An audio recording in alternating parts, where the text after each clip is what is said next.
Can you imagine a scenario where a mechanic's oversight left a crucial switch unchanged during an inspection of an airplane? This simple mistake led the plane on autopilot for nearly an hour without any communication with air traffic control. Seeing this horrific situation, air traffic control seeks assistance from the Air Force. As the Air Force approached the plane, they discovered everyone on board was either unconscious or dead, turning the plane into a ghostly, unmanned vessel soaring through the sky. Just when all hope seemed lost, a miracle unfolded. A man regained consciousness, entered the cockpit, and attempted to take control. The question hangs in the sky. Could he safely land the plane, or would this incident go down as one of aviation's worst disasters? Let's find out in this video. This is the story of Helios Flight 522. The airplane in this incident was a Boeing 737-300, originally registered as DADBQ. It first flew on December 29, 1997, and was operated by DBA from 1998 to 2004. On April 16, 2004, Helios Airways leased it and changed its registration to 5BDBY, nicknaming it Olympia. Helios Airways had two other leased Boeing 737-800S and an Airbus A319-100, which they got on May 14, 2005. Like all airliners, the aircraft's cabin is pressurized to make sure everyone can breathe properly at high altitudes, where the air outside is thin. However, contrary to popular belief, no airliner is completely airtight. If they were, passengers would use up all the oxygen and suffer from carbon dioxide poisoning. Instead, the air in the cabin is always moving. It enters the plane through bleed air intakes in the engines and exits through outflow valves in the front and back. Some air also escapes through seals, toilets, and other small vents and openings. Although passengers usually don't notice, the air in an airplane cabin is completely replaced every few minutes. During a normal flight, the plane's electronic pressure control system automatically manages the pressurization. Before takeoff, pilots enter the planned cruising altitude and the destination altitude. The system then calculates how much and how long to open the main outflow valve to keep the cabin pressure comfortable throughout the flight. It even adjusts the rate of depressurization during descent based on the height of the destination airport, reducing uncomfortable ear popping for passengers. However, if the automatic system isn't working or if maintenance staff need to test the pressure system, pressurization can be controlled manually. This is done by switching the pressurization mode selector on the P5 pressurization panel from auto to man. This allows a pilot or mechanic to directly control the outflow valve. This is what the engineer planned to do on Olympia. Irwin gathered two other mechanics, one to watch the door from the inside and another from the outside. He switched the pressurization to man, closed the outflow valve, and turned on the auxiliary power unit, which is the plane's backup generator. He then used the APU to start the air conditioning packs to draw air into the cabin. Within minutes, the pressure inside the plane began to rise to the normal in-flight level of 8.25 psa. However, neither mechanic could hear any air escaping near the R2 door, and the system held the pressure just fine, considering the test inconclusive. Irwin let the pressure return to normal. After the test, Irwin wrote in the technical log, door and local area inspected, NIL defects. Pressure run carried out to max diff, no leaks or abnormal noises, including details about the pressure values and procedures used. Although the problem wasn't solved, he had done everything he could. He then released the plane for service and returned to the office, believing he had reset the airplane to its original settings. But no, he made a big mistake. He forgot to switch back from man to auto. Sometime before 8 o'clock that morning, 2 pilots and 4 cabin crew arrived to prepare for flight 522 to Prague, with a stopover in Athens. In command was 58-year-old Captain Hans-Jürgen Merten, an experienced pilot who started his career in East Germany flying the Tupolev Tu-134. After that plane was retired, he worked for various small airlines in Europe. He had since accumulated a good number of hours on the Boeing 737. Although his reserved attitude sometimes didn't sit well with the Cypriot flight crews, there had been no serious complaints about his performance since he joined Helios Airways earlier in 2005. His co-pilot that day was 51-year-old First Officer Pampos Charalambous, a Cypriot who was also experienced with the 737 and had been with Helios Airways almost since its founding. The cabin crew included Haris Charalambous, who was likely assigned to the forward position alongside cabin supervisor Luisa Voteri. One of the flight attendants assigned to the rear was Harris's boyfriend, 25-year-old Andreas Prodromo. He had joined the flight at the last minute to spend time with Harris after a spot unexpectedly opened up. Prodromo was an aspiring pilot with a private pilot's license and some experience on light aircraft. He was working as a flight attendant to pay for his training. As 115 passengers, mostly Cypriots and Greeks, boarded for the first leg to Athens, the pilots were completing their pre-flight preparations. They entered route and approach information into the flight management system, tuned instruments to pick up navigational aids, and entered the cruise and destination altitudes into the pressurization panel. The pre-flight checklist had about 80 items, including 8 involving switches on the pressurization panel. One of these items was pressurization mode selector, auto. You already know that the pressurization mode selector was set to manual, likely left that way after the morning's pressure test. A green light labeled manual would have been lit next to the switch. However, neither pilot noticed these signs even though they were supposed to check them. After finishing their pre-flight tasks, the pilots began the before-start checklist. Captain Merton would go through each item and First Officer Charalambous would confirm them, moving through the cockpit panels. However, they were unaware that the automatic pressurization system was off. The pilots started the engines, moved away from the gate and taxied to the runway. After a smooth takeoff, this flight initially climbed towards 10,000 feet, expecting further clearances ahead. They didn't realize the cabin outflow valve was nearly fully open as the mechanics had left it, and with the pressurization set to man, it wouldn't close unless they manually adjusted it. For the next 5 minutes, everything seemed fine. The plane climbed steadily at around 2,500 feet per minute, and the cabin pressure adjusted to match the outside air pressure quickly. Below 10,000 feet, passengers and crew probably didn't feel any discomfort, though they might have noticed their ears feeling odd. Radio communications stayed normal, and the controller allowed the plane to continue climbing to its cruising altitude of 34,000 feet. At 9:12, while the plane was climbing past 12,500 feet, the cabin air pressure matched what you'd feel at 10,000 feet, which triggered a warning horn. Passengers can start feeling sick at altitudes over 10,000 feet, and if the cabin gets higher than that, it's considered a problem. Pilots are supposed to wear oxygen masks and descend right away. Strangely, that didn't happen in this case. Instead of following standard procedures, flight data shows that Captain Merton, who was flying the plane, disconnected and then reconnected the autopilot, along with other adjustments. This series of actions would have been confusing if he hadn't soon after called Helios Airways dispatch for assistance. During this call, he admitted to a mistake that would only be fully understood by observers much later on. The conversations between pilots and Helios dispatch were not recorded, but as the dispatcher remembered, Captain Merton mentioned a takeoff warning horn and issues with the equipment cooling system. Since this was outside the dispatcher's expertise, they sought help from Alan Irwin, the maintenance engineer who had conducted the pressure test when Detrius torch earlier that day. The takeoff warning horn on the plane is meant to alert pilots on the ground if the plane isn't set up correctly for takeoff, like if the flaps aren't extended or the stabilizer isn't right. It shouldn't sound in the air because it's only armed when there's weight on the wheels. Strangely, its sound is the same as the cabin altitude warning, which only goes off in the air. Mixing them up is rare because they're supposed to trigger at different times. Captain Merton got confused and reacted as if he had a ground warning, reducing throttle right away. Not realizing he had mistaken the warning, Merton was unsure what the issue was. One clue was the equipment cooling lights that had also caught his attention. The equipment cooling system brings in cabin air to cool the avionics bay under the cockpit. Normally, it runs automatically, but if it detects low airflow or air density, 2 lights labeled off come on. This tells the pilots the cooling system isn't working right. When Merton first contacted dispatch, the plane was climbing past 16,000 feet and the cabin altitude had reached about 12,000 feet and was rising. Shortly after, the air density in the equipment cooling system dropped, triggering the off lights to come on. This also activated the master caution light, alerting the pilots to the cooling issue. Over the radio, Merton told Irwin, "Both my equipment cooling lights are off."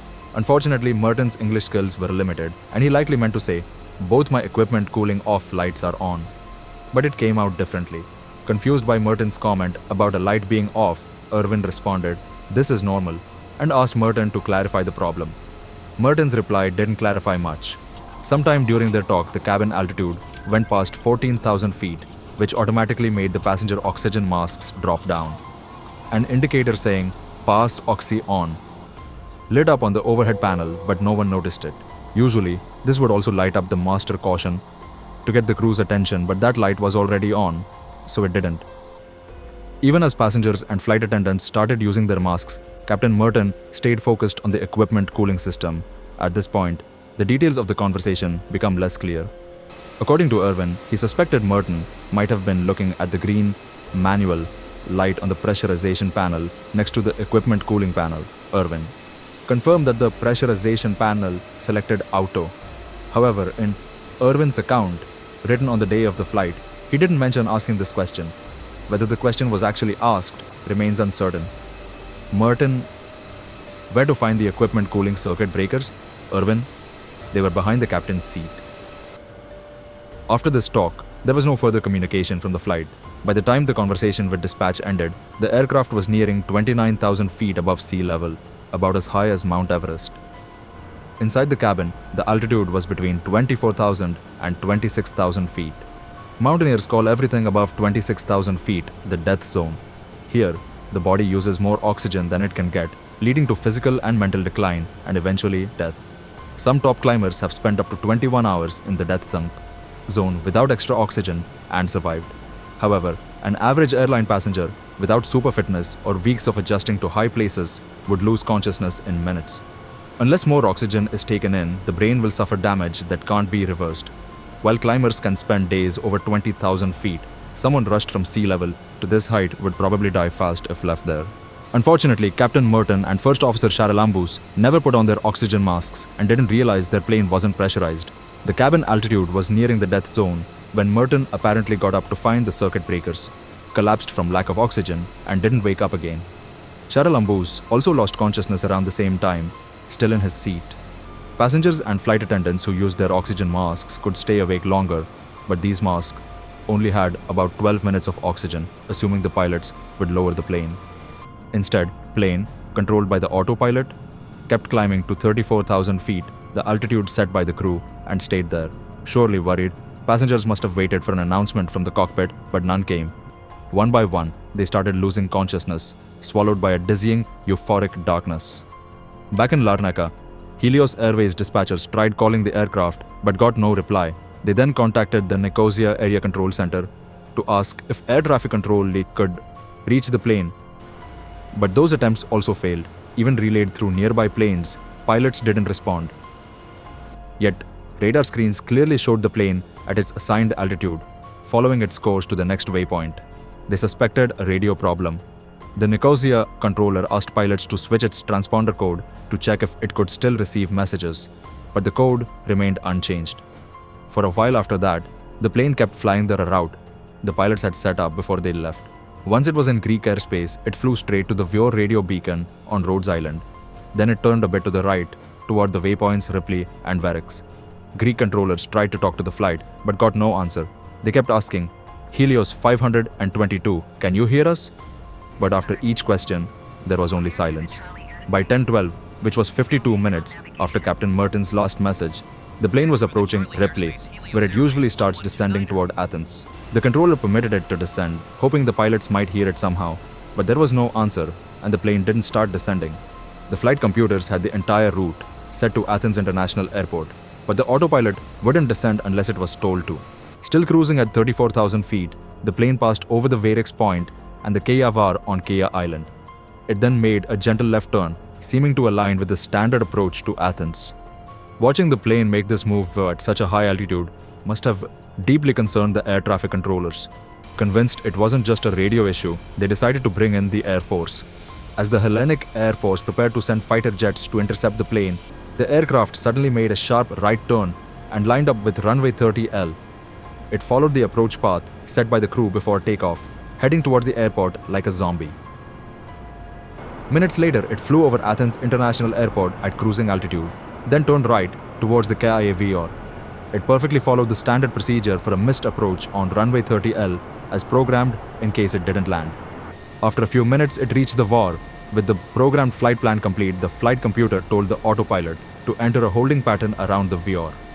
From then on, this plane circled over the island of Keia, about 65 kilometers southeast of Athens.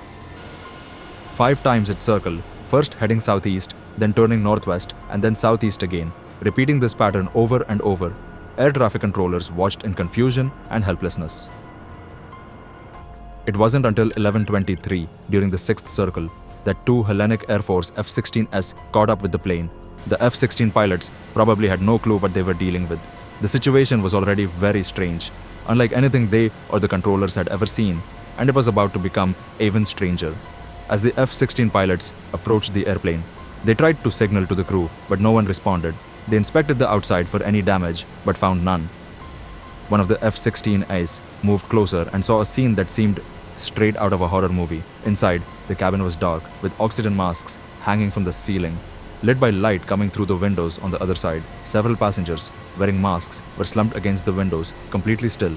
Flying alongside the cockpit, the pilot saw someone motionless in the first officer's seat, showing no signs of life. The captain's seat was empty, and there was no sign of the captain. Shocked by what he saw, the F-16 pilot could only think that the flight was like a ghost plane, flying with everyone aboard either unconscious or dead. When air traffic controllers got the pilot's report at 11:32, they declared an emergency right away. First responders across the region started getting ready for a potential disaster. No one knew where the plane might crash or what could happen when it did. One thing was certain: since no one was flying it, the plane would eventually run out of fuel and crash. For another 14 minutes, the plane kept circling, with the two F-16s close by, their pilots watching and waiting for what was bound to happen. Then, unexpectedly for the fighter pilots, something incredible occurred. A door access request alert chimed in the cockpit once and then again. Unbelievably, someone was trying to enter. The chime rang repeatedly, escalating into a continuous alarm that lasted for 20 seconds before the door unlocked with a click. It swung open, revealing a man in a light blue uniform entering the cockpit. He carried one of the plane's portable oxygen bottles, wearing the mask as he settled into the captain's seat and gripped the controls. The F-16 pilots could only watch in disbelief, reporting what they saw to air traffic control. Despite their frantic attempts to communicate with him, they received no response. By now, the aircraft had been circling for its 10th time, and its fuel was almost gone. The mystery pilot had little time to get used to the 737 cockpit. Less than a minute after he entered, the left engine ran out of fuel and stopped working. With uneven thrust from the remaining engine, the plane sharply veered left before stabilizing on a northwesterly course. Unable to stay at 34,000 feet with only one engine, it started descending. As the plane descended, the flight data recorder showed irregular changes in speed, pitch, and direction. These changes indicated that the man in the cockpit was trying to control the aircraft. Despite this, the fighter pilots still couldn't communicate with him. In fact, they had to move away to avoid a possible mid-air collision. Within minutes, the plane descended swiftly over Euboea Island. An F-16 pilot approached again and saw the first officer sitting upright, as if someone had tried to rouse him, but he remained still. Shortly after that, the plane made a sharp left turn, crossing Euboea again. It was descending rapidly at several thousand feet per minute, nearing 7,000 feet. The plane was on the brink of disaster when its right engine also ran out of fuel and stopped working. The F-16 pilots watched anxiously. Would the mysterious person in the cockpit attempt to land the powerless plane on water? Did he have any control over the situation at all? At that moment, the man finally noticed the fighter jet and responded to a hand signal. The fighter pilot indicated that the mystery pilot should follow him to the airport. However, the man just pointed downward, indicating that the plane was descending and there was nothing he could do to prevent it. Flying over mainland Greece, the plane sharply turned left, heading towards the hills northeast of Athens. Knowing a crash was coming, the F-16S pulled away at the last second. The man in control tried to pull up just before impact, perhaps hoping for a gentler landing, but it was too late. The aircraft hit the ground hard, carving 3 deep lines into the hillside as it surged uphill, kicking up a cloud of dust. The tail snapped off as it slid upward. Then, it creates a ridge, briefly airborne again as it crosses a ravine, scattering pieces of the plane behind. In an instant, the fuselage slammed into another ridge, bursting into flames and throwing debris over the edge until it finally stopped. Moments later, the F-16 pilotess radioed in. Helios Flight 522 had crashed. Firefighters and ambulances quickly responded to the crash site on Grammatiko Hill near the village of Grammatiko, about 35 kilometers northeast of Athens. Arriving promptly, they faced a heartbreaking scene of destruction. Debris from the 737 and its passengers spread across 650 meters, spanning 2 hills and ravines. Amidst the wreckage, the tail of the plane, featuring the face of the sun god Helios, stood out against the fiery backdrop. Firefighters quickly extinguished the flames, but they reignited unexpectedly, spreading to nearby vegetation and taking on wildfire traits. An air tanker eventually managed to bring the blaze under control after about 30 minutes. Tragically, it became evident that all 121 people aboard had died, marking it as the deadliest crash in the histories of both Greece and Cyprus. What would you have done if you were in the position of the mystery pilot who miraculously woke up and tried to land the plane? Share your thoughts in the comments below. If you found this story compelling, don't forget to subscribe for more intriguing insights and stories. Thank you for watching, and we'll see you in the next video.